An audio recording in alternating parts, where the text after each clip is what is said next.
Hello and good evening, everyone. I just wanted to start out by saying thank you for showing an interest in joining us tonight for our final installment for our Going Organic webinar series.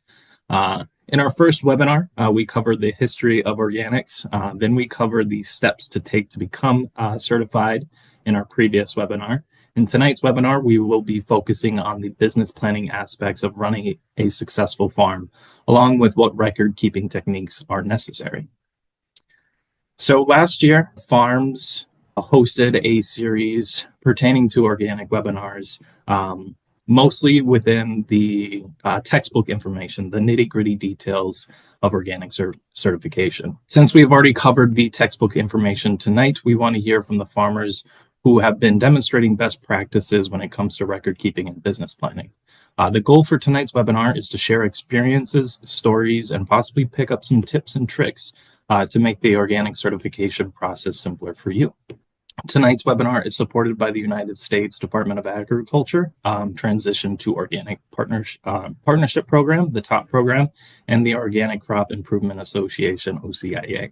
So big thanks to these organizations and programs for supporting and allowing us to create educational webinars like this one tonight. So to kick things off, tonight we will be introducing our farmers that will be joining us for the farmer panel tonight.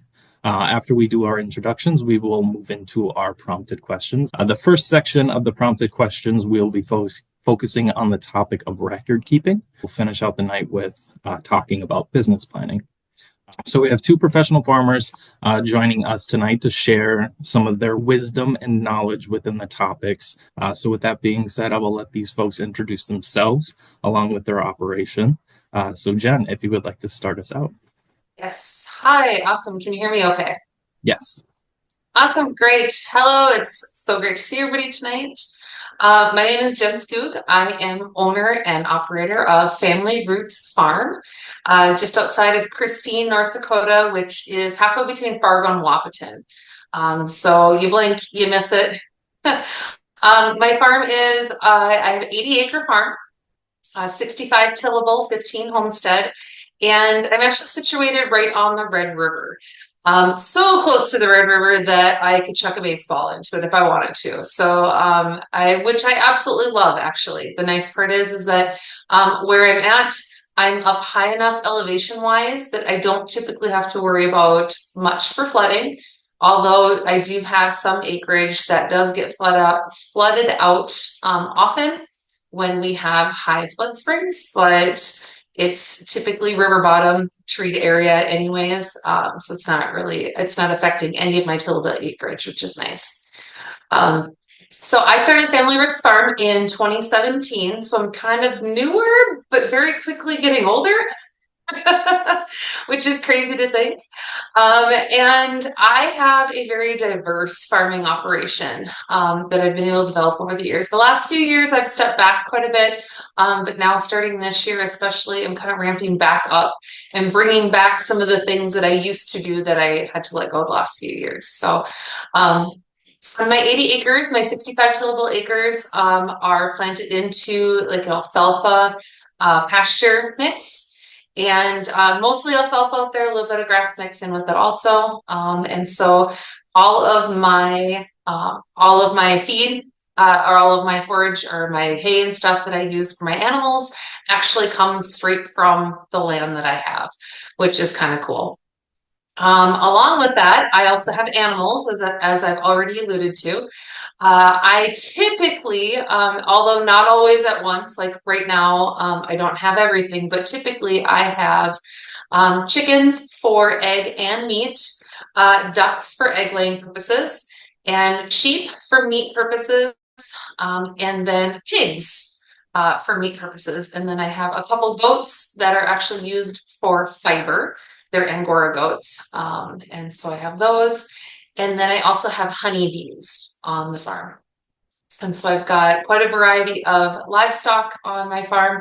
And then along with it, I also do quite a bit of produce.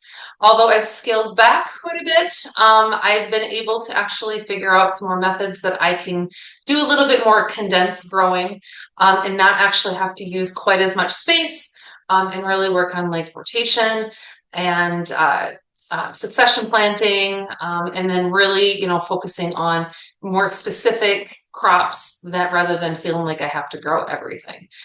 So I do produce, and then since I do produce, I might as well sell those kind of items along with my meat and eggs at farmers markets. But I also do value-added products. And so a lot of my produce is also then made into things like jams, pickles, ferments, things like that, that I turn around and sell also. So I've got a fairly wide variety of things on my farm. I should also note too, as we'll talk a little bit, I am a farmer by passion, as I call it, but I'm also an accountant by necessity. So I am actually an accountant by trade. And so I have a degree in accounting. I've worked in the accounting field for over 25 years. And so that's I've got that background knowledge along with the farming side of things. So that's me in a nutshell. That's perfect. Thank you so much, Jen. Carmen, would you like to introduce yourself to the group? You bet. Certainly will. Jake, Carmen Fernald. I guess I realize I'm about 100 miles about straight south of where Jen lives. I'm not in the Red River Valley. I'm south of the valley, a little town by the name of Madison, Minnesota.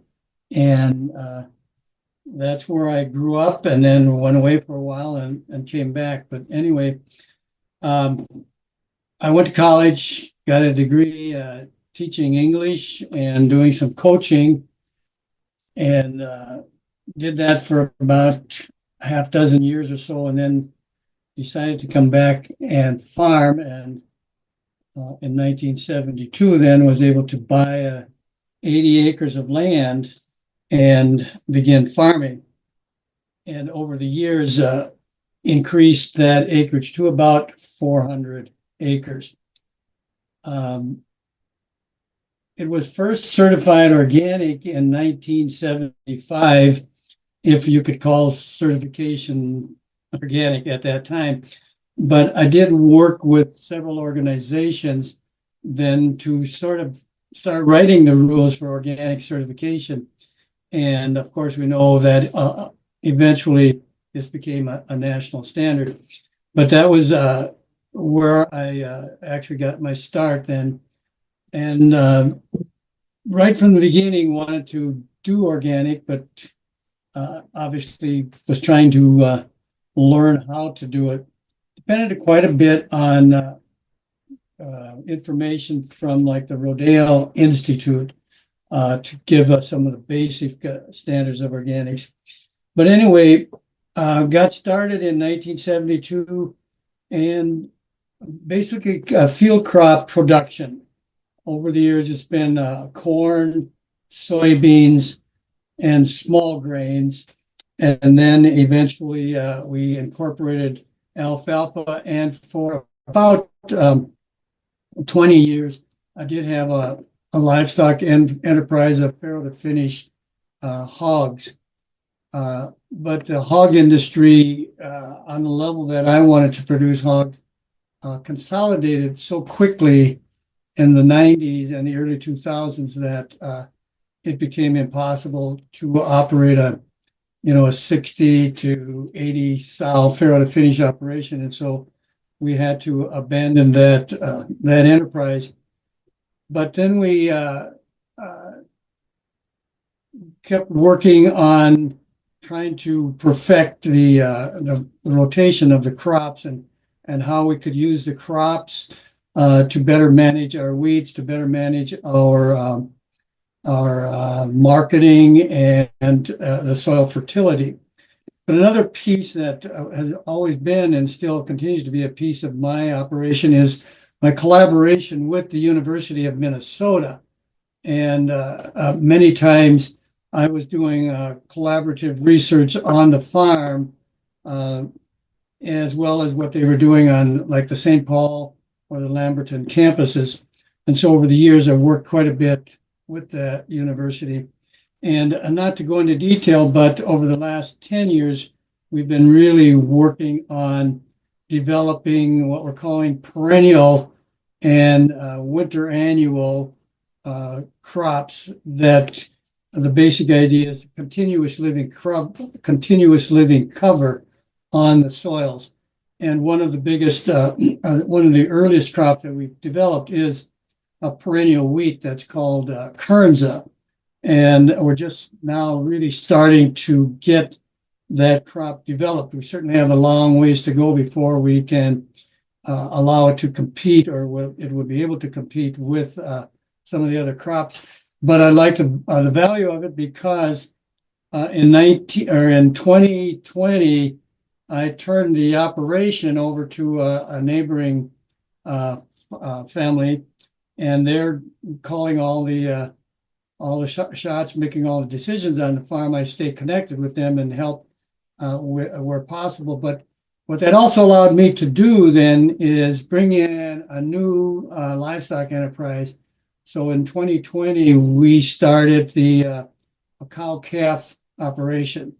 I was able to invest in the breeding stock, and Luke, the young farmer who's doing the work, is doing the heavy lifting for the cattle enterprise. And so it's really beginning to benefit us now, because it does allow for even a more diverse rotation across the farms and fertility management as well. And as I speak, we've got 4 calves on the ground right now, and probably another dozen or so to come in the next month or so. So that's where we're at with my operation.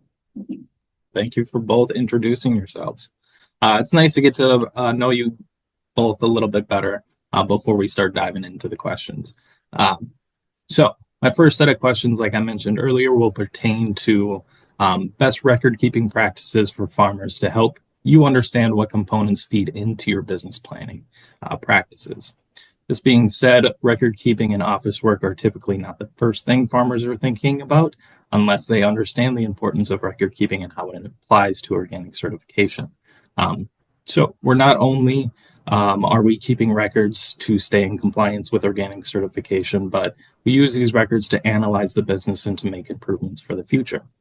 So for my first question, we now understand from our last webinar that records and documentation are extremely important for the organic certification process.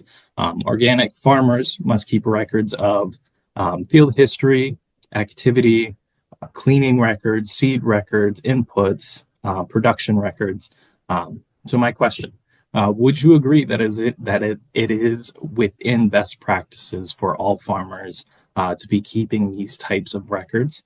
And in your opinion, what records should every farmer be keeping on a regular basis to help improve their businesses? And Carmen, would you like to kick us off?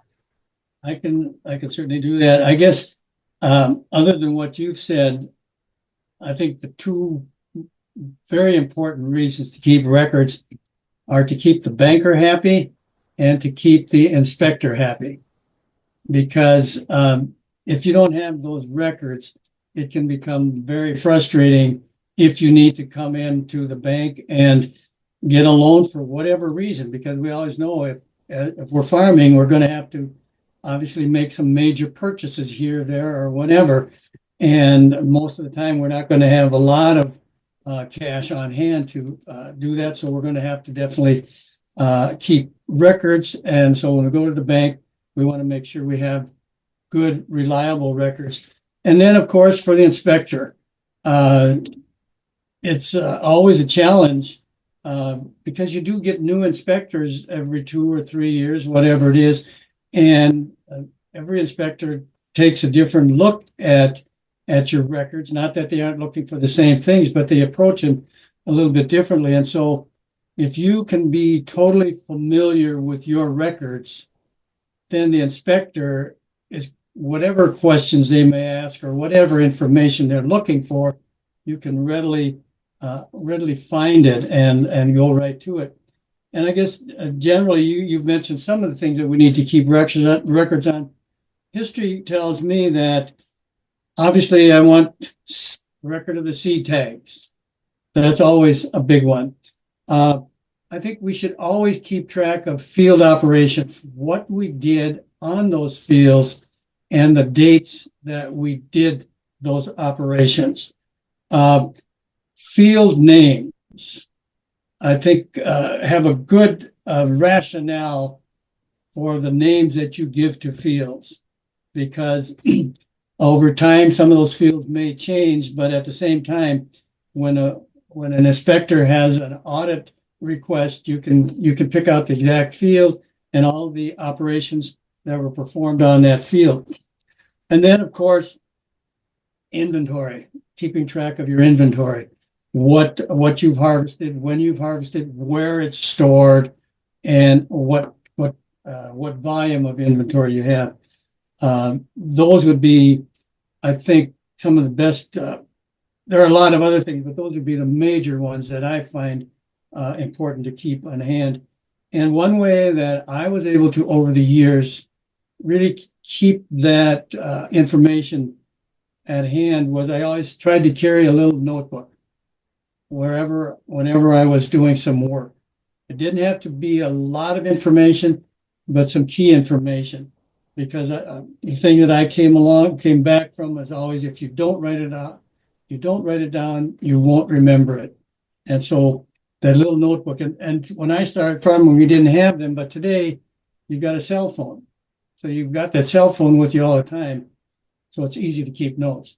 But those would be some of the areas, Jake, that I would definitely emphasize.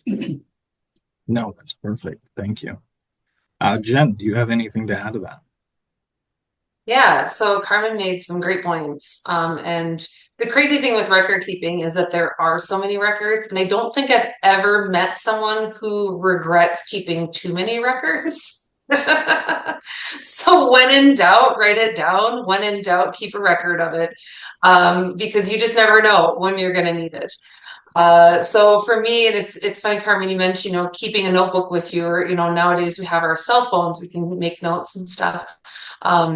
Along with the things that Carmen mentioned, I come from the accounting side of things too. And there's so much record keeping on the accounting side of things, not just your receipts, your paperwork and stuff for tax season, but also keeping track of, like your enterprises, and like if you have a receipt that crosses multiple enterprises, being able to break that down and being able to keep track of your income and expenses aspect and have it broken down so that you have a really good view on exactly what's going on. I also, Carmen mentioned, having that notebook with them, or, a phone. And you mentioned that you've already got some little cows on the ground. I am anxiously awaiting lambing season right now. So, which will be kicking off here within the next about 2.5 to 3 weeks. I'll be kicking off on lambing season. And so for me, it's very important that I have my cell phone with me, especially when I'm going out at 2:30 in the morning to check on lambs, or if I've got, my cameras on and one of them's born. So one of the notes that I'm constantly keeping on my end is I'm keeping track of all the information I can about my ewes and what lambs they have, when they have them, what they have, the weights of them, the overall body composition. Were they born strong? Were they born small? Just to kind of have that idea. So all of that information, when I'm going out at 2:30 in the morning, very sleep deprived at that point, and checking on everybody or helping deliver some lambs, being able to take note of those things, because there is no way I'm going to remember that either. So in fact, there's been times I go back and I'm like, I delivered some lambs, right? Like I didn't just dream that, that actually happened. And so then I can keep track of those things and know which ewes are good producers, which ones are producing the bigger lambs. Did they have a singleton? Did they have twins? Did they have triplets? Are they throwing a lot of boys? Are they throwing a lot of girls? Just kind of, and all of that information plays into the general function of the farm too. It's not just, income and expenses. It's looking at like what my stock looks like, what kind of asset are they producing? Are they, am I going to have, let's see, was it last year? No, it wasn't last year, it was the year before. I had probably 80% of my lambs that hit the ground were boys. Not a good year. especially because, I like that more 50-50 because, the boys are typically the ones then that end up going to market or end up going to get processed. And then I want to be able to keep girls behind because my ewes are going to eventually retire or I need to build up the flock. And so when I have those kind of issues, I'm like, okay, I can actually look back at the last number of years and go, okay, Dorothy, for example, she's number 9. Dorothy, what has she thrown, the last few years, like the last 3-4 years, and if it's consistently a single boy, which actually has happened the last 3 years with her, but I can't let her go because she's one of my favorites. She's consistently the last 3 years thrown one huge big boy. And I'm like, all right, like I have to start considering, what big changes do I want to make? Is she one that I want to keep around? Is it going to be worth it? And so taking all those into consideration, not just, so record keeping, for me, especially the lambs, the other one are right now eggs. I am my egg producer, so I've got gold coming out of my coops right now.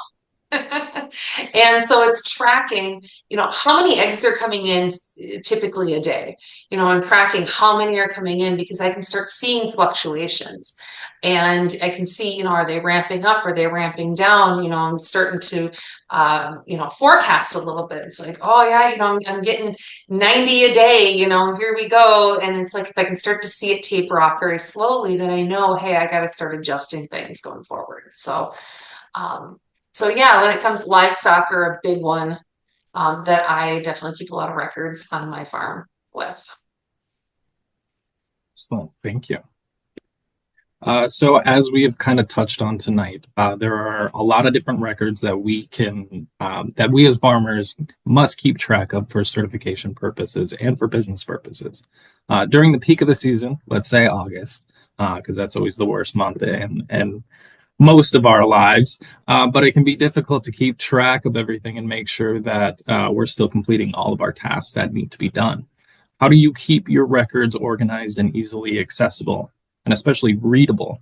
Because paper doesn't always work very well with water and dirt, and that's kind of what our farm runs on. So how are you keeping these records organized, and how are you making sure that they're usable during your business planning phases? So Jet, would you like to go for it? Yeah, so I will be upfront and honest and very open about this, especially like once I hit August, I have no organization. It is a pile on my desk at that point, or in my office, I've got like a 3-drawer system. It's like any receipts and stuff that come in, I've got drawers that they need to go into. Usually, at least early on in the season, especially the winter months, early on in the season, I'm really good about staying on top of my records, making sure that receipts are getting inputted into the database, making sure information is being put into Excel as I use it, as the lambs are born, it's once I've recovered and got at least a couple hours of sleep, try to get logged onto the computer and get things entered in right away. But we all know, summer months, whether you have livestock or produce or what it is that you choose, it gets to be a lot. And so I try really, really hard to stay on top of it. But I'm going to be honest. It's a hot mess. The good news is that 99% of the time, it at least makes it to my office.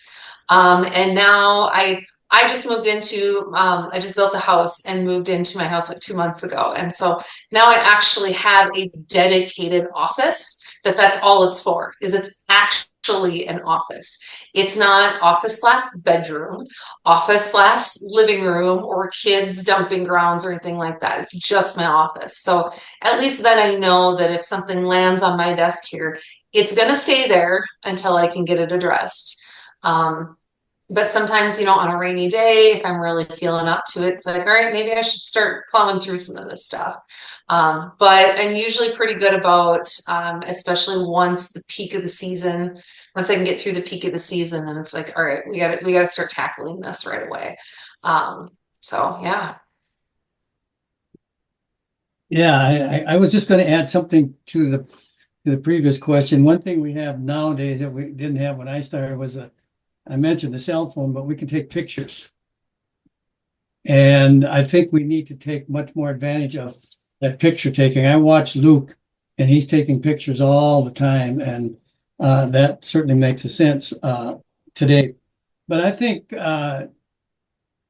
what Jen said, a dedicated place for an office is critical. I don't care where you have it, but it's sort of off limits to everybody else because you know where you put things, and that's critical. When I was in the heart of doing all this, doing the farming myself, a lot of times I would have slips of paper, and the one thing that I definitely did was make sure that those slips of paper got placed right on my desk. So when I came in and sat down at that desk, there they were. And so I made sure that I had that. The other thing is that as computers came on and software and things came on, I think a major office piece of equipment that has really made record keeping easy for me is a good quality scanner. Absolutely, because if you can scan the document, then you don't have to go looking for the paper when the inspector is here. Because if you set up your files on your computer appropriately, the inspector can ask you about something. If you go to your files on the computer, there it is. And what's better is if he wants a copy of it, push print and you can give him a copy or her a copy. And so I think you can get a really good scanner that scans directly into your computer for like $300, $400, even up to $500. But don't skimp on a scanner. It will save a lot of headaches because I'll scan everything: C tags, invoices, bills of lading, you name it, field maps, everything like that gets scanned in so that I know I've got a copy of it. And then I know that slip of paper isn't going to be put someplace and I can't find it. So to me, that would be definitely one of the primary things. And we'll talk about software a little bit later, and then I can go into a little bit more detail on the type of software that I used that was really, really excellent. Excellent. That scanner advice is brilliant. I've never thought of it like that. So that is a great idea. I have, however, I use this app. I used it quite a bit when I was in school, is where you can take a picture of a document and convert it to a PDF. And I use that quite a bit throughout different reasons and different things. So that is something that I will definitely start applying to the farm more because I think that's pretty smart. So I've got a question that follows well after my last. We as farmers are out in the field. We're in the wash pack. We're in the yard. We're going to market. During all these activities, we're supposed to be keeping track of our data and filling out our records. Like mentioned before, this task can be overwhelming, especially during the busiest part of the season. So with this being said, how have you developed habits or standardized your workflows within your operations to ensure that you and your team are both effectively keeping track of necessary records? And Carmen, would you like to start us out? Yeah, it's always been a one person operation, so I was the team. So I depended on myself to make sure these things were happening. And towards the end of my active direct involvement, I was getting engaged with all the technology that's currently available on equipment like tractors and things of that sort. And then the record keeping that's automatically tracked in that auto steer monitor and everything. And so it was fairly easy and almost by default that what I was doing as an operation in the field would be put into the tractor GPS system. Because I came into a field, I had to have the name of the field.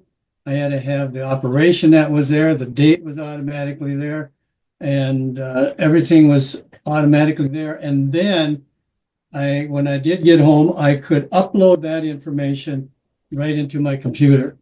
And so that was almost an automatic default routine that could happen. And if I didn't get it uploaded that day, I know I still had it, and it would be then eventually uploaded in the computer, and then come together with all of the documents that I may have scanned previously, and it all already came together quite easily. So that was it.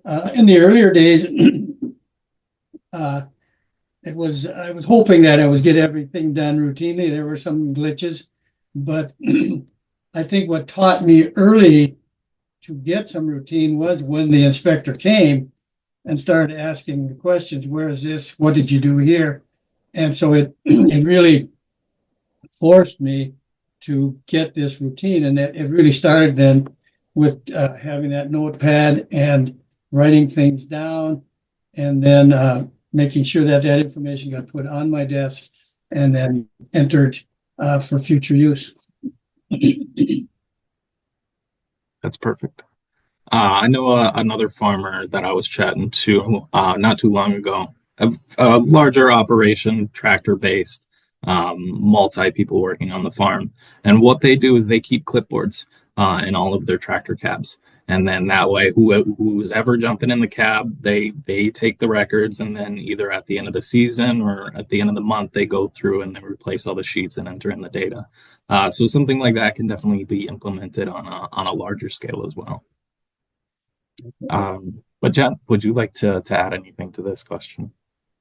Yeah, so I'm a one-woman show. It's really just me. Maybe on occasion I can pawn one of my teenagers to hop in and help, but it's rare, especially now that they're getting older. Um, but so I mean, a lot of the record keeping, I mean, it's all on me. And so it's as long as I can keep myself efficient, and as long as I can keep myself on task, which helps. Um, Having my phone, having like a notes app on my phone has helped immensely, rather than, because I know I always have that with me. And so that allows me to be a little bit more efficient with my time, especially when I have to take records, things like that. One of the areas that I do have some help with on occasion is when I go to farmers markets. And thankfully, my kids have done enough farmers markets with me that they know the gist, they know how it rolls, you know. And, although it's getting harder and harder to convince them to come with and help, sometimes I can, which is nice because I mean it gets to be a long day. And if I have to run to the bathroom, you know, grab something to eat, you know, whatever it is, it's really nice to have someone there to help cover. And so one of the things that I put into place specifically for farmers markets was a spreadsheet that I can print off, and it's already, you know, pre-filled out of just all the different products that I would have offer at farmers market, along with prices, things like that, and then a box where we can actually mark as they're being sold. So one of the things that I tried to do is, because I use Square for my sales platform.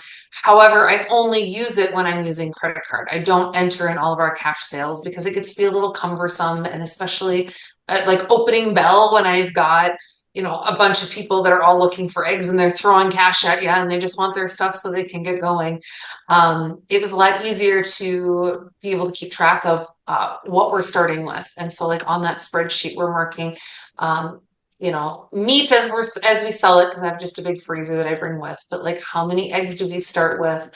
You know, how many produce, you know, like how many jars of stuff, you know, just kind of keeping track. And so that as we're selling throughout the day, then at the end of the day, we do a final count. And so that's something easy enough that anybody that happens to be with me that day and helping out, it's pretty self-explanatory, pretty easy for them to go ahead and fill that out. And then if I step away, at least I know things are being tracked in a manner that at the end of the day, all I have to do is do some counting, cross-check with the cash that I've got on hand and the credit card receipts that come through. And, you know, majority of the time we get pretty close.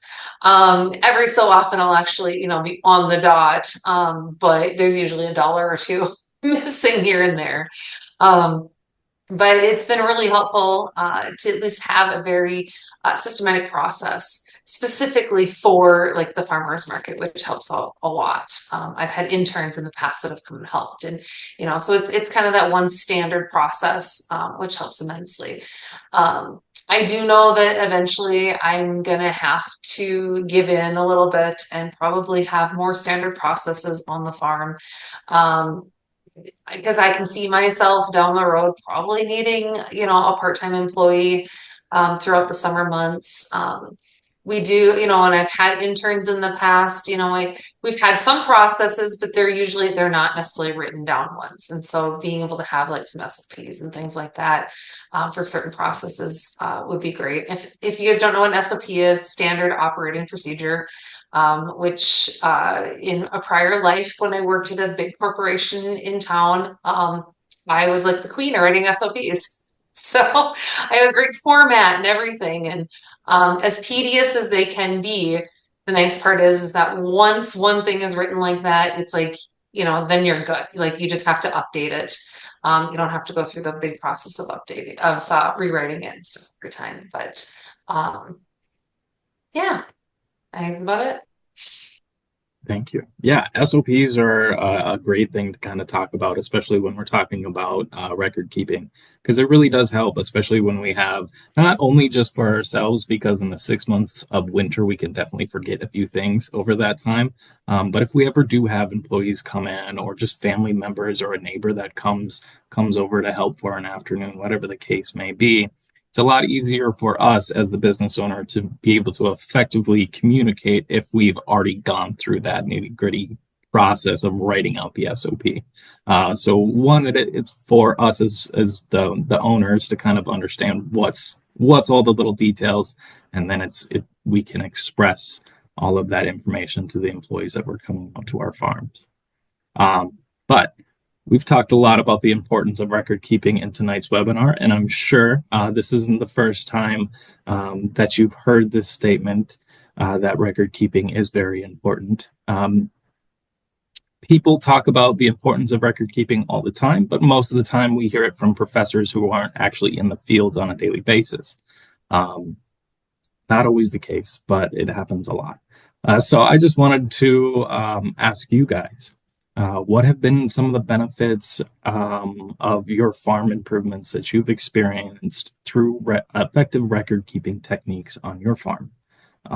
So Jen, would you like to start us out with this one? Yeah, I would say it has saved my tail more than a time or two. So I can think of, one of the big vital ones is when I'm doing breeding. I'm very meticulous on making sure that I don't even have father-daughter breeding. And so being able to keep track of which lambs are coming from which moms, and even going as far as I have color coding, I have markings, things like that. And being able to record keep and keep track of those things then allows me to be able to know which ewe lambs I can keep back and then can continue to breed with another ram, just very meticulous on making sure that the ones I'm keeping are good and I know which ones came from which. That has helped a number of times. Another one, the financial record keeping aspect of things is, I don't know how many times I have gone back and I have pulled up prior tax returns, because in my big envelope that has my tax return in it for prior years, I've got all of my supporting documentation, I've got all my receipts, and I don't know how many times I've gone back and go, what was the breakout on that? I don't have it in my program, or just curious, like how much was it, per pound or per bag, or, being able to look back at those things. And so that has been great. And then also when it comes to produce, because I'm some days I'm still wrapping my head around produce, but it's nice to know, it's like, what did I sell that for previous years? How much did I sell a pint of potato or tomatoes? Or how many plants did I actually plant of beans? How many seeds did I use? How many plants did I plant of tomatoes? How many, and I can look back at yields, especially when I'm planning out my years. So like now this year, I just got my grow tent set up yesterday and feel like I'm a little behind the ball, but I'm not bad. I'm like, hopefully this next week I can get some more seeds started. But I'm all of a sudden going, oh my gosh, I haven't done this in a few years. How many do I start? How many do I grow? And especially if you've taken time away from something and then going back to it. I don't remember what I had for lunch yesterday, let alone how many tomato plants I started 4 years ago. So, things like that, being able to help plan, uh, when you're doing, we're going to talk about business planning, I mean, that's another big aspect is it's like pulling all this information and having all this record keeping, you can look back at it and go, okay, now I can finally make an informed decision that's going to affect the overall business.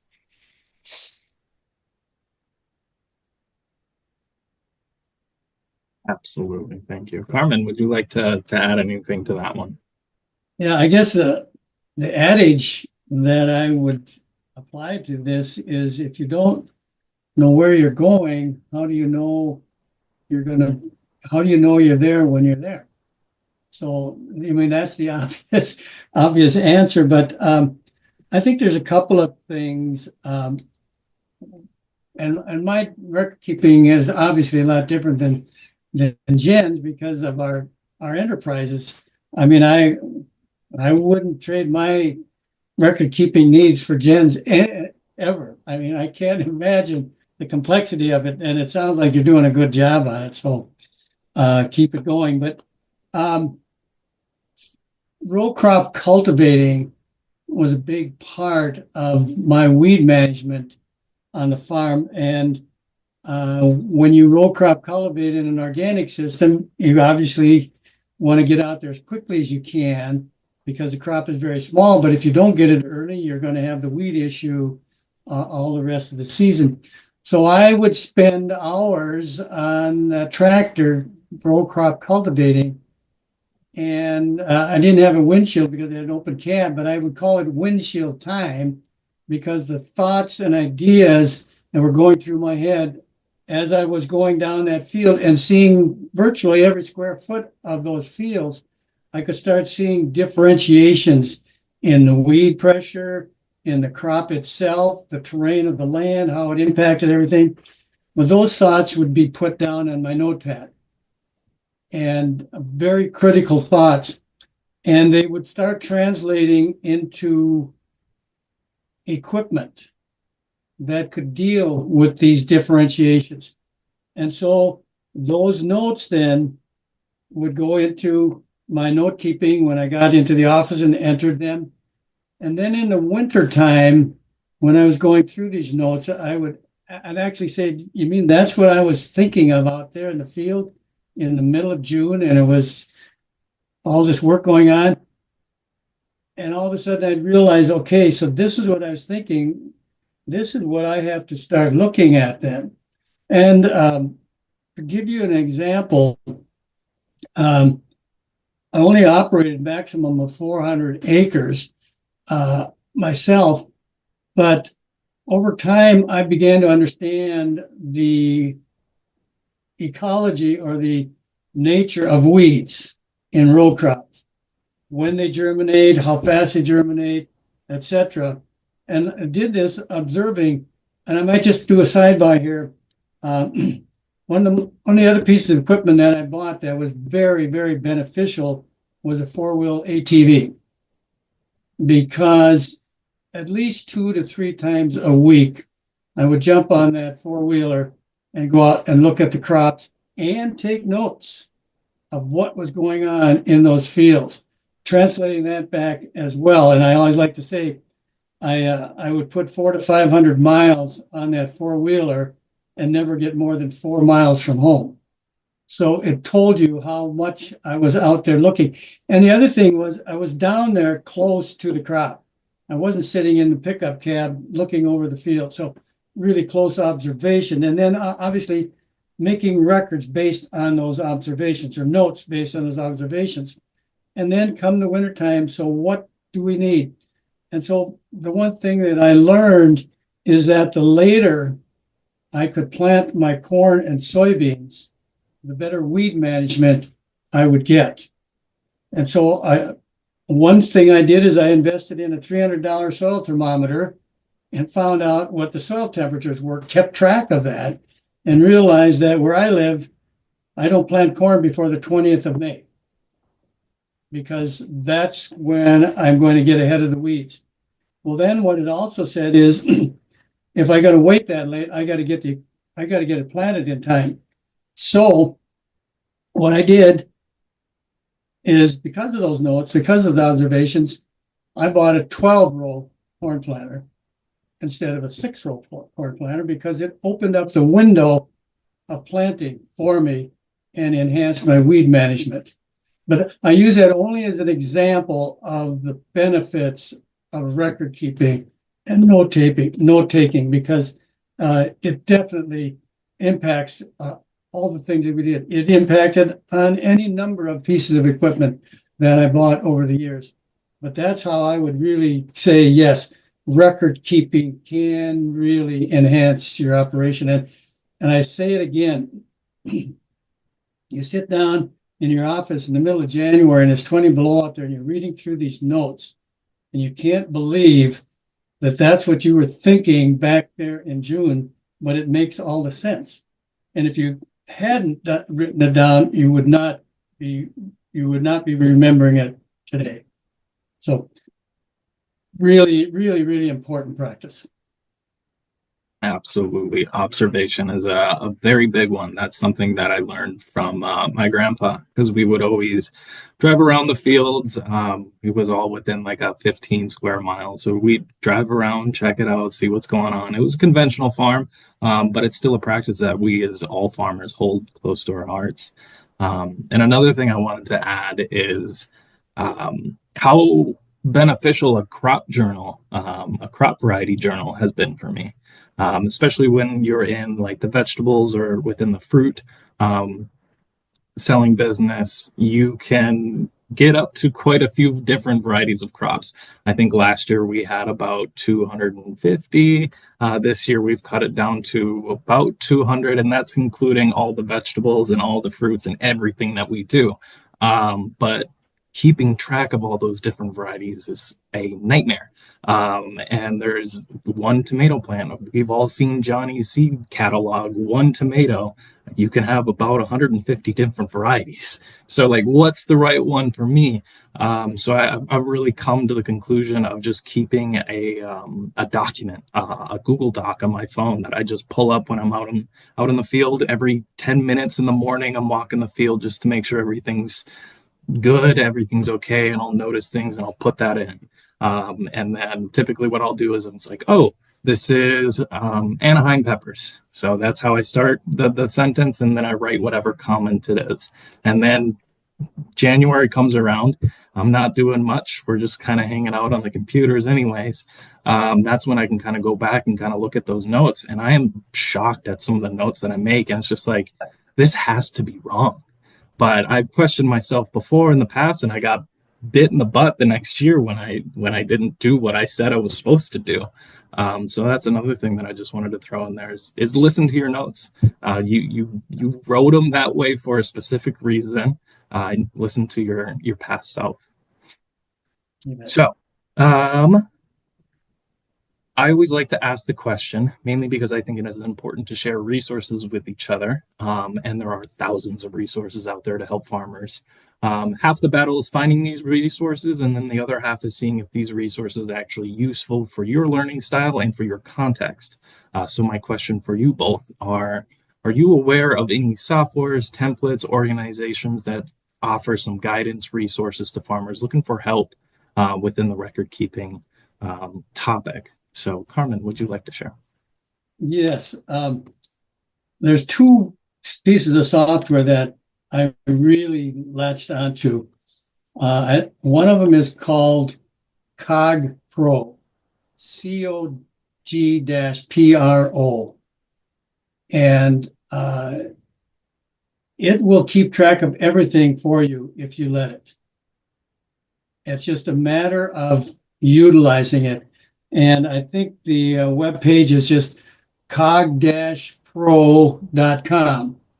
And they've got a model that you can just play with to get an idea, but it will keep track of everything, including your inventory, if you enter it correctly, and it will automatically deplete that inventory based on the documentation that you put in for sales and everything else. And it's got memos, so you can put notes in there. You can upload files to put into a specific field for a specific practice. And I know my inspector loved it, because we could do an audit and I could just pull it up and we'd have everything right at our fingertips. I know they don't advertise much, but I went to the website and it looks like it's still current. So that would be one piece of software. The other piece that I started with before it was even software was FinPac from the University of Minnesota, Center for Farm Financial Planning. And when I started farming, it was the Minnesota Farm Records book, and everything would be hand entered into that book. And eventually then they turned it into a software program. And it probably doesn't keep track of some of the things that you would need for organic inspections, but you coordinate it with, in my case, I coordinated it with CogPro. But the thing that I liked about FinPac is it kept a good record and report card on my financial health and my investments, my debt load, the values, the up and down flows, which enterprises were making money, which enterprises were not making money. And then once a year, in the later years, we would go to Lamberton, and they would then go over all these general records, but then you would get a full readout of your own operation. And now you can either get the private individual software, I can't tell you what it costs now, or you can work with an adult farm business manager and work in a group. But I really liked it because it really helped me keep track of what was going on that farm financially, yield-wise, and historically. It kept historical records, which you could see from year to year where things were going up or down, or what was or wasn't working. And you could see your costs, your investment costs. Were they beneficial costs or not?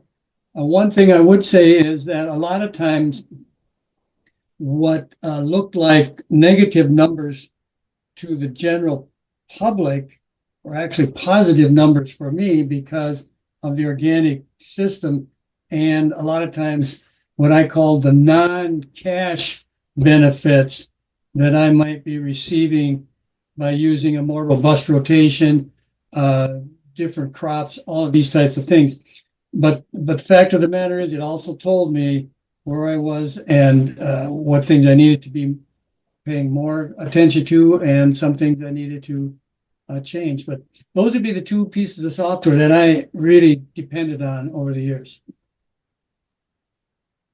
That is great. I've never heard of CogPro, so that is definitely something that I'm gonna nerd out tonight on and kind of take a look. There is one thing I wanted to mention to everybody is most of these softwares don't do everything that we want it to do, unfortunately. So don't be afraid to kind of stack some of these softwares together to kind of help you improve your operations, and kind of do that analysis for yourself to see if those softwares are worth it for you and your operation. Is the time saved going to be worth the price that it costs those softwares? But that's my little tangent. Jen, do you have any resources or any things that you would like to share? Yeah, so I'm glad you mentioned that, Jake, because I have struggled finding a software program to do everything that I need it to do because I have such a wide variety of enterprises. So I will start though, for the financial side of things, I'm a diehard when it comes to QuickBooks. I've been using QuickBooks for more than 25 years, and I'm a diehard with it when it comes to that. So I've got it worked out so that I use the classes in there for my different enterprises, so I can run reports based on my enterprises. So it'll give me a good snapshot of where I'm at, my income expenses and stuff related to each specific enterprise that I have on the farm, which is really handy. So I'm a diehard when it comes to that, and it works out great for me because I'm small enough that, and I don't have to worry about payroll, which QuickBooks does offer payroll and know how to do it in there. But it's a really, really good user-friendly program that I use there for the financial side of things. So for the record, more of your record keeping of the non-financials, I have yet to find a program that does everything I wanted to do. And to do everything that I want to do would mean stacking like at least 3 different programs, and I just don't have the mind or patience to do that. So lucky for me, I am a complete nerd when it comes to Excel. In a prior life, I worked at a big corporation up in Fargo, and 99% of my job was in Excel. And so I learned really fast how to do all the fun Excel things, building tables and macros, and I can usually whip out a pretty impressive Excel form when needed. And I'm probably guilty of spending way too much time developing the form for what it's actually being used for. So since I've struggled finding what I want and what I need, I've gotten to the point where I just create my own stuff in Excel. Even down to some of the financial stuff is done in Excel because it's not presenting the way I want it to in QuickBooks. And so I'll build things up in Excel and make it do what I want there. I haven't quite gotten as good as you, Jake, about the whole, what is it, Excel like on your phone? It's Sheets or Yeah, Google. I have the Google Drive app that you can pull up docs and sheets and all of it. I probably could, but if you guys saw my setup right now, I have 3 screens. And they're the big screen monitors for my computer. So it's like when I sit at my desk, it's like I can have these huge Excel spreadsheets and stuff in front of me, and I can have more than one up at a time. And I need that full big visual aspect of it when I'm entering things in. So I'm big on note keeping, like on my phone or on paper or something, and then bringing it into the office and then really laying it out. So my go-to every time though is going to be Excel, because I can make it do what I want it to do rather than it adapts to me instead of me trying to adapt to it. Absolutely. I just might want to add one thing there with FinPack. Every year my banker would ask for a financial statement. The last 2 pages of FinPack, I could print them off and hand them to him, and he was happy. So that was another benefit. I just wanted to mention that for FinPack. Absolutely. That's great. Thank you. Now, I want to focus on the topic of business planning. This topic in itself can be very overwhelming just because of the amount of materials that can feed into your planning process. I know I have had feelings of overwhelm when I first started business planning for my farm. But now, after learning more about the subject and listening to experts talk about their tips and tricks, it's become a lot easier to understand. So hopefully after tonight, you'll be able to pick up a few tips and tricks of your own that will help you through the planning process as you go through as well. So for my questions, at the beginning of any business, you have to sit down and work out a plan. This is no exception for farmers. We as business owners have to assess and work on our business plan on a regular basis to ensure that we can make a living off of this business. So my question for you guys, what records have you found most helpful during your business planning process? And Jen, would you like to start us off?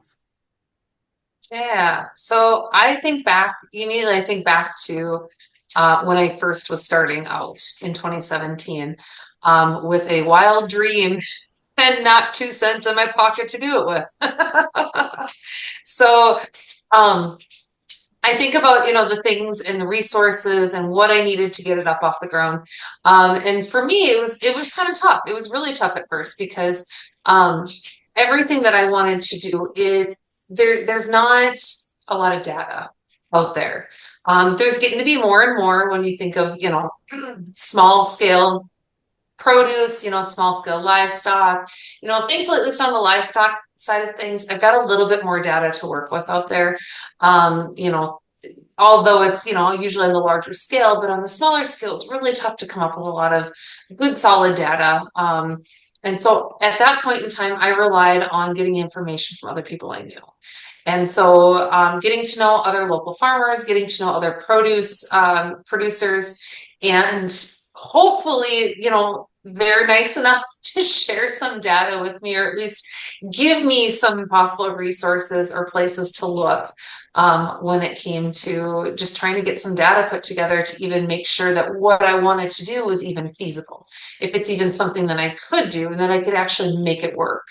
And so that piece of things, getting that whole started, I want to say it was probably the most difficult when it came to data collection, to resources, records, things like that, because I was literally starting from scratch and I did not have a whole lot of anything to work with. Now, over the years, I've got my own records I can look at. I can look back at what I've gotten, what I've done in the past. I've made more connections now, which has been great. I've gotten to know other local producers and some really nice ones that are willing to share some data and information with me, which is helpful. And there's getting to be, I'm learning a little bit more about the resources out there too. Different organizations that I can work with or connect with that can either direct me to other areas for information or not, or direct me to other people that maybe have information, things like that. So definitely, in that very beginning, it was the connections piece. It was making connections with people, just because that data was there wasn't a whole lot out there to really work with to get started. I very much ran into that problem too when I first started farming. There's just really not much information, and where I am in the world, it's surrounded by conventional ag. There's not very many produce operations around me. What I found really helpful is just kind of starting at a small scale at first and start gathering some of that data before you start launching it out to a large scale. I think for the first 2 years of production, we were very small and we were just data collecting, just so we could analyze the business, what crops are doing the best, what doesn't work. And then let's start pushing up to the acre scale and things like that with the products that we know that work. So sometimes this data collection can just take time. And that's kind of the tough part, but that was a great point to bring up. But Carmen, do you have anything that you would like to share? Yes. Back in 1972, business plan, what's that? Absolutely. I went to town one morning in February of 1972. I went downtown Madison in February 1st of 1972 and met this guy and bought a farm. Literally. Nobody, I wasn't even thinking farm plan. I wasn't even thinking business plan. I wanted to farm. And, the rest is history, as they say. But what really helped me probably were two things. I knew a farmer who was connected very closely to the ag department at the local high school, and they wanted to start an adult farm business class in Madison and asked me if I was interested, and I said, by all means, I was interested. I think part of it was that I had a college degree, and I knew that information was everything. The more information, the better you are. And so I got involved with that farm business management class, and then started keeping the Minnesota Farm Account Book, and just kept track of the things that I was doing on the farm. And then once a year, the adult farm business person would make monthly visits to the farm so that we could keep track of at least what was going on. The challenge I eventually ran into was that he was very conventionally oriented. And so really, in part, I was sort of educating him on what an organic business plan would look like. And we communicated very well. It's just that we did have those differences, because I every once in a while, when we close the books each year, he'd be looking, he says, where is your chemical expense here? Where is your fertilizer expense here? And so I had to explain some of these things to him, but the farm business management was critical for what I would say was my success over the years, because I learned a lot of things. One thing I wasn't even aware of, especially in field crops where you have big equipment expenses, the whole concept of depreciation, of tax planning. I really only learned a lot of that by working with this adult farm management class, because I was an English major. I wasn't a numbers person. And so that was, even though I grew up on a farm, but business plans weren't really emphasized back then. So that was really one of the most critical things, because then I could start keeping track from year to year what was working, where I should be looking at, what I should be doing, etc.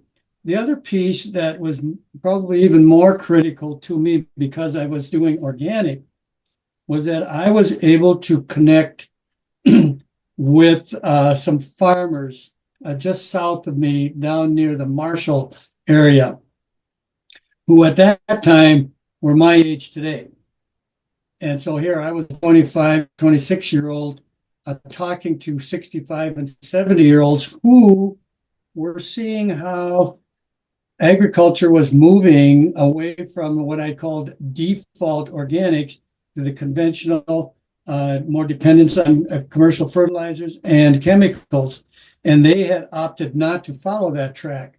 And so they became my mentors when it was the whole concept or idea of organic. So how do we do it? What are some of the things that we can do? Where are the markets? All of those pieces. So those would be the two pieces that really helped me eventually form the business plan that allowed me to then move forward on enterprises that became part of the farm over the years. That's awesome. And since you brought up the farm business management course, I would also like to plug that FARRMS has a 3-month program called Farm Beginnings from the months of January to March. Very similar to the program. During the course of the program, students will create and or update their whole farm plan or business plans for simpler terms. Each week we cover different topics pertaining to the business plan, topics like financial planning, record keeping, budgeting, food safety, just to name a few. So a lot of the things that we're talking about tonight, we cover in this class as well. So if you're looking for somewhere to start on your business planning, or just to kind of help you get through some of the process or ask some questions of somebody, feel free to reach out to myself or anybody on the farm staff. We are always happy to help out. And business planning is something that I very much enjoy because I am the facilitator of that Farm Beginnings class. So business planning is something that I hold close to my heart. But moving on to our next question. So when you first start up your business, typically you're working on your plan on a fairly regular basis in comparison to make sure that your plan is accurate and represents your business in its current form. As your business grows and becomes more established, updating your business plan becomes much less time consuming and on a much less regular basis in comparison. I know farmers that do all of their business planning in January, and that's how they plan, and that's what they stick to. There's other farmers that are updating their plans on a monthly basis to change for different marketing factors and different things. It just depends on what operation that you want to run, how much time you want to invest into all this planning. So my question for the panel is, how often do you sit down? How often did you or do you sit down now to work on your business plan? And how do you ensure that the planning aspects of your business are being completed in a timely manner? So Carmen, would you like to start? Sure. As you know, I'm not making all major decisions anymore, so obviously doesn't apply to me now. But back in the day, I was always the sole operator, sole proprietor, so I had to make my decisions. But there are a couple people. Obviously, I would visit with my spouse, with my wife, and we talk about the operation, what we saw. My wife was never very directly involved in the day-to-day operation because she had a job off the farm and was focused a lot on raising the kids when they were smaller, but very critical to the operation, no doubt, because there were a few years when she kept us viable. And so those things are certainly important. So we would definitely talk about it. I think another person that eventually, and after a very few years, became critical to me was a marketer. What I learned early on was that I was a poor marketer when it came to organic. And the reason I say that is because corn, soybeans, small grains, you don't just, as an organic, you don't load them up and take them down to the local elevator. Those markets are 50, 100, 200 miles away. And so it required time finding those markets. And so very early on, I became very dependent on a marketer to help me market. And so I would really lean on that marketer every year and ask him, in this case, what should I be looking at for the coming growing season? What are the crops that look like they're going to be ones that I should be focusing on? Obviously, corn and soybeans are generally, the cash cows, but in an organic rotation, you want a more robust rotation. So you're always going to have third or fourth crops. And so what should they be? And a best case in point, in one of the last years that I was farming, I wanted to try dried field peas. So the first thing I did is I talked to my marketer and I said, if I can grow the peas, can you get them marketed for me? And we knew what basically the revenue potential would be. And so he assured me that, yes, we can get those marketed for you. Long story short, a month after I had the peas in the bin, they were marketed. And I did do nothing about it. He did all the work. But that, when it comes to really that business planning part, my marketer became very critical. The other person that I did spend some time with would be the equipment people at the local, in this case, the local John Deere store. How can this piece of equipment benefit my whole operation? How does it fit into me becoming a better corn, soybean, small grain grower, whatever the case may be? And would its investment pay off in those kinds of terms? And understanding what the equipment could do, understanding the costs, all of these things. So the equipment expertise was always definitely a part of it as well. So those would be the areas that really I would go to, the people I would go to really start planning each year on where it would be. And then one final thing, each year, especially in organics, each year is different because it's not reading the labels, following directions. It's watching the weather from day to day to day, which can impact your whole business plan in a matter of hours. And so having that flexibility in that business plan was also very critical. I think you brought up a very important point with working with other people. We as farmers, we're supposed to be knowledgeable within all of these different subjects, whether it's equipment, whether it's harvesting, wash pack, food safety. We got to know this all. It's not physically possible unless you're an absolute genius, and that is very rare.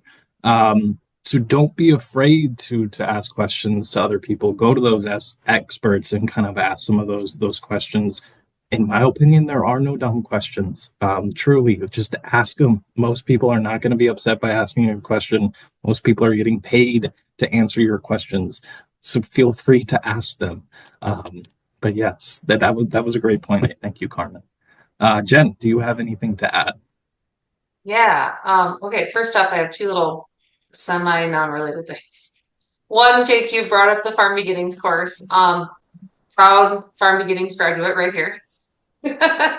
Because of Farm Beginnings, I have my farm. Because it gave me all of the resources that I needed to actually figure out what the heck I was doing and put this dream into reality. So, and then Carmen, you had mentioned south of you was Marshall, and you were working with people down there, and it just all of a sudden dawned on me. I was born and raised in Tracy. Which is the dinky little town that like most people are like, what? Where is that? I'm like, it's south of Marshall yet. You sneeze, you miss it. That's where those people were centered around Tracy. We'd meet about 3-4 times a year in that Tracy area. Absolutely. But that's crazy. So I still have uncles that farm down there. I've got uncles and cousins that still farm down in the Tracy area. So a couple of them are a little closer to Amaret, and then like there's Tracy, and so crazy. Nice. So as far as business planning and how often and stuff, I would say, I mean, minimum once a year I sit down and look at my whole farm plan.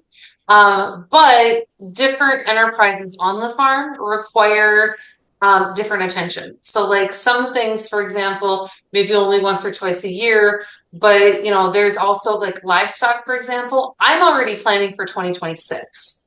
It's like I haven't even hit 2025 yet. It's like I'm already looking a year and a half, close to 2 years in advance, figuring out, well, where do I want to be in 2026? What do I want to look like when I'm going into 2027? Simply because, when it comes to livestock, it's not quite as easy as ordering a package of seeds and throwing them in some soil, and then, making sure you have space for it. I'm having to pre-plan and figure out herd size. Like ram, for example, he's one that I have a ram that I may have to consider slowly starting to phase out here in the next year or two, heaven forbid, as long as nothing traumatic happens. But, just kind of thinking ahead about those kind of things. So like, there are different enterprises on the farm require different planning at different times. Some are a little bit more frequent. Like last spring, for example, when I finally made it through lambing season, it was hands down my absolute worst lambing season ever.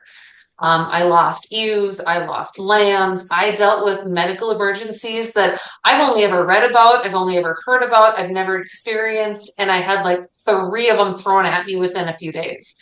And so it was like the perfect storm of everything that could go wrong went wrong, which was a great learning experience. It frazzled my nerves and made me contemplate more than once if I still wanted to keep doing this. But because of what came about, I immediately, like right then and there at 2:30 in the morning, I was like, I need to start contemplating. I need to start reevaluating what this year is going to start looking like. Because if I'm losing ewes, if I'm losing lambs, if this happened and that happened, or like when I'm throwing a whole bunch of boys and like 2 girls, things change really rapidly. So it's the flexibility, like Carmen, you mentioned already, JQ too, that it's that flexibility aspect. Like you just, when it comes to certain things, you just kind of have to roll with the punches. And start making some changes as it happens. I just might have what has really helped a lot though in organics is that we can now get crop insurance, at least for field crops, which takes a little bit of risk out of it because I've used it a couple of times when the weather didn't cooperate. So definitely look at that to help stabilize your business plan for sure. Absolutely. Multiple insurance opportunities and options out there. You just got to do a little bit of research and figure out what plans are going to work best within your operation. But yes, that is a great point to bring up. We have mentioned tonight that you're kind of both two solo operators on your farm. I was until last year, until I convinced my brother to move up here and start growing with me. But regardless of the size of the operation, we're always going to have to communicate our plans and desires with other people, whether that be employees, significant others, TA providers, bankers. How have you determined who is going to be a part of your planning team for the farm, and how do you effectively communicate these plans and these decisions out to the rest of the farm and the members that you're working with? So, Jen, would you like to start? Yeah. So you mentioned, the solo. I'm currently a solo operator, but I also have experience on the other side of things too. And so I used to be part of a married couple that owned a conventional farm, and so I wasn't by myself then.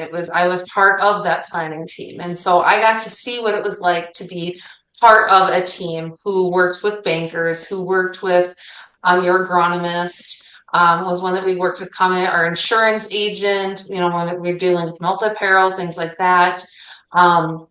It was also a family farm, and so we had another family member, my ex-husband's my father-in-law, was also still involved there too.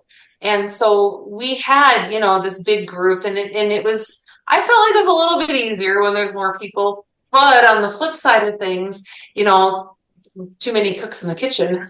We all know what happens there some days. Because then we were running into conflict, and his dad wanted to do it one way, he wanted to do another way, and I'm back here going, "You're both wrong. It should be done this way." And so I got to experience that. I got to see that side of things and be involved in a much larger operation. We had almost 1,600 acres that we did. And so it was a lot, and it was a lot of planning. It was a lot of, working with different people and figuring things, even down to the seed sales guy, just working with them and, well, so-and-so said this and bringing it back to them. And so it's like, it almost felt like a web in a sense of, dependent on what one person said, then you got to work with another person and change things. And so it was really interesting to see that side of things, and be able to have that kind of network. But we were also talking much larger dollar amounts, a much larger operation than my little 80 acres now. So it had its advantages and disadvantages, but like now, as a sole proprietor, I've got my 80 acres. Like I said, I'm a solo venturer here. I still have resources. I still have people that I need to work with. In some aspects, it's a little bit easier when it comes to decision making. I sit myself down and I ask myself, "What do you want to do, Jen?" And usually, she doesn't provide a lot of control. Usually, it's, "Jen, should we get more chickens?" Well, of course we should get more chickens, and so it's a lot of my own self, but then there's still other people that I have to kind of bring into, or at least take into consideration. So for example, I have a neighbor down the road who is kind enough to help cover chores for me when I'm gone. Usually it's a couple of my kids that'll help cover chores, but like, for example, when we take myself and the kids like actually go somewhere and go do something, we're all gone, then I have to rely on the neighbor down the road. And so they may or may not realize that they're involved in this, but I'm making decisions based on, oh, do I really want to have lambs at the same time that I'm gone? Because then my neighbor down the road who doesn't know anything about sheep, but knows a lot about goats, they have to, manage it. So I'm making decisions based on how other people are involved also. There's, my tax accountant is another big one. Him and he's probably learned more about farming than he's ever wanted to know. He knows a lot about the tax side of things, but every time I see him, I'm schooling him on a few more things. He's like, I didn't realize. I'm like, hey, anytime you want to come out and learn more, you let me know. I have a good reputation with a bank. Thankfully, I'm not in a position where I need operating loans. But I still have that good reputable contact with a bank that I do regular business with, so that if and when that need arises and I decide to expand or something, I need an operating loan or, need an expansion loan or something, I have somebody to work with there that actually knows me and I know them. Yeah, I'm trying to think. I'm like off the top of my head. And then the other one real quick is some of the other local producers too. And so I like to think that like Jake, I know Jake in a couple different facets actually. And so, keeping that connection, keeping in with those people, Jake and I may not sit down and make decisions about my farm personally, but in some aspects, especially we're part of the same co-op, for example, it's sometimes we can work with each other and be like, you know what, I am really struggling with tomatoes, and oh, Jake is doing phenomenal with tomatoes. Like we start to piggyback and help each other out for the greater good when we look at like a co-op, for example. We've got that good connection with other local producers that we can work together and make sure the whole is getting taken care of. It ultimately affects each of our own businesses, and we're part of each other's businesses without actually being a part of each other's businesses. Farming is very much a community-based type of job. Like I've always said it. You can be a sole operator on your farm, but it takes a community to build a farm, and it truly does. And you hit that point home perfectly, Jen. But Carmen, would you like to add anything to this one? Yeah, always been a sole proprietor, sole operator. So it was me discussing this with myself, what I should do and what I shouldn't do. But about 15 to 20 years ago, my wife and I started thinking about what are we going to do with this farm? Our 4 children had great jobs. They loved the farm, but they weren't going to be farmers. Here I've been doing organic all my life. I don't want to turn this over to a conventional operation. So my business plan became transferring that farm and transitioning out of it.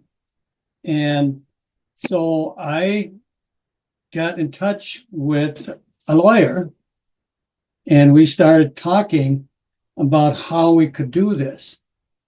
And so what we arrived at was a farm limited partnership, whereby we could be giving the farm to the 4 children over time, and then we could retire. But the critical thing was who was going to operate it, because I know I can go on forever, but not really. Luckily enough, a young neighbor, as Luke, came over one day about 10 years ago and said he would like to learn to farm organic. And he said, I'd like you to teach me that. And so he worked with me that one year. Didn't want to get paid, didn't want anything. He just wanted to learn how to operate equipment, what's all about rotation, weed management, fertility, all these things. And so at the end of that growing season, I told Luke, I said, I'm going to need somebody to carry on this operation because I can't go on forever. He said, okay, I'll keep that in mind. And so the next year he went and did his own. He had a small operation, 80 acres. And he was transitioning that to organic. So he did that all himself. He'd call me up every once in a while that year and just have a few questions. At the end of the year, he came over and asked if that option was still available to him. And I told him, I said, it certainly is. And the reason I felt comfortable doing this is, first of all, my wife and I had spent a lot of time talking to the lawyer and setting up this whole partnership system. It's It's, it may not sound important to a 25, 30, 40-year-old, but it is. It's something I think you need to start thinking about right from the beginning. Not that you take actions, but start thinking about it. And don't wait until the day before retirement to make it happen. So I think it fits in this whole business planning idea because things can happen. But anyway, when Luke came over and said he'd like to do that, I said, great. I said, now I need 2 more years to get my head turned around from making decisions to not making decisions, to being in charge to not being in charge. And that may not sound like a big deal, but it is. When you are a sole operator and you're making the day-to-day calls, the decisions, spending the money, whatever, all of a sudden you hand that off. It's a challenge. But I had those 2 years and worked with Luke very closely those 2 years. And so we were able to hand that operation over very smoothly. Luke fully understands that he may never be able to buy that farm, but he will be able to operate it. And he and I communicate on all kinds of ideas. In fact, he and I together came up with the business plan for introducing the cow-calf herd into that operation.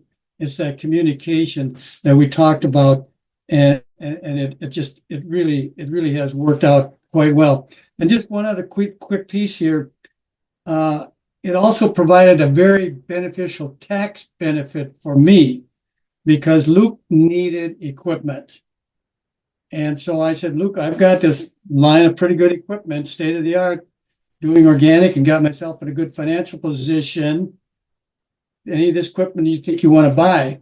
And he looked at it and he says, I think so. And so we took a third party and put a value on that equipment.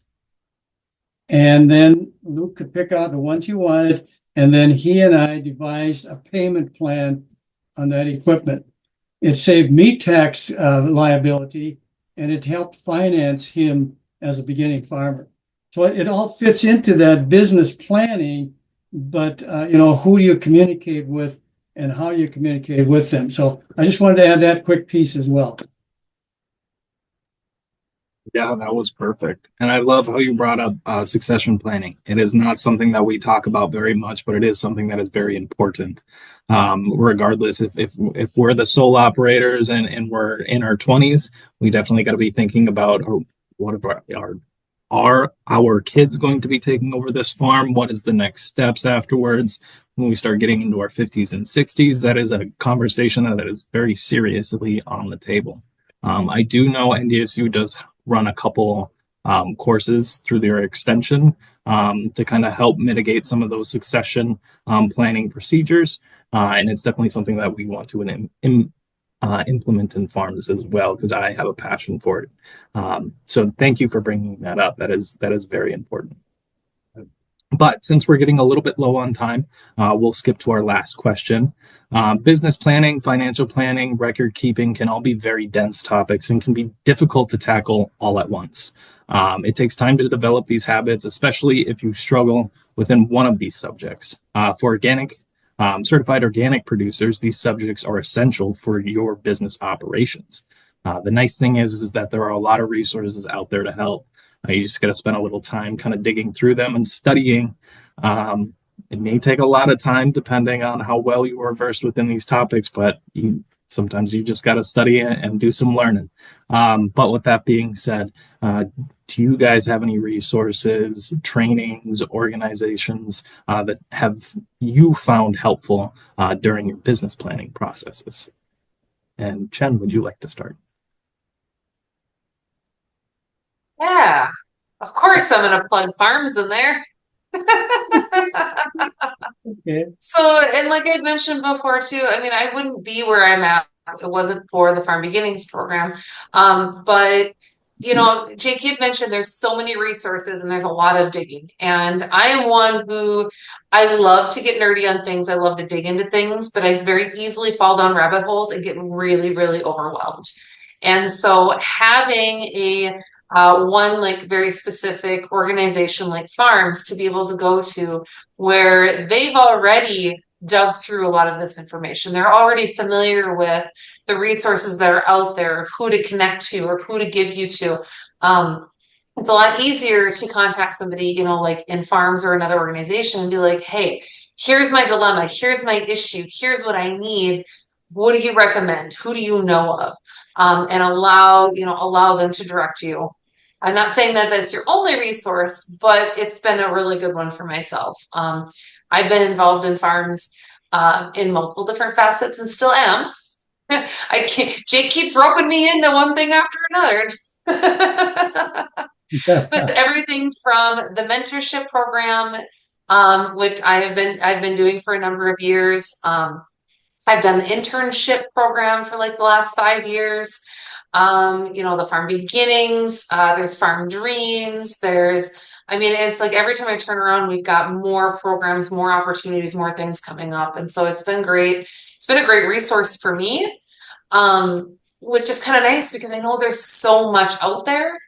And part of it is I'm like, I don't know if these people are legit. I don't know if those organizations legit. I'll stick to one that I know. Where I know that these people are legit because I talk to them on a regular basis and I've worked with them for quite a bit over the years. And so that's a big one for me. And then again, I'll plug it in there, is your other local producers. Getting to know and have that connection with your other local producers is huge, especially if you're in any sort of a specialty or niche type area.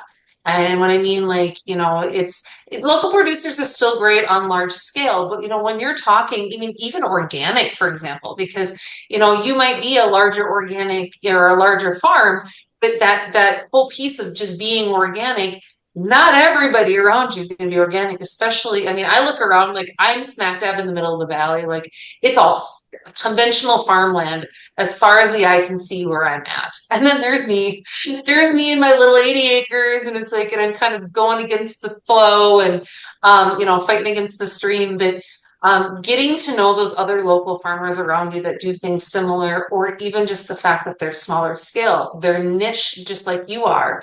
Maybe they've run into some of the same issues.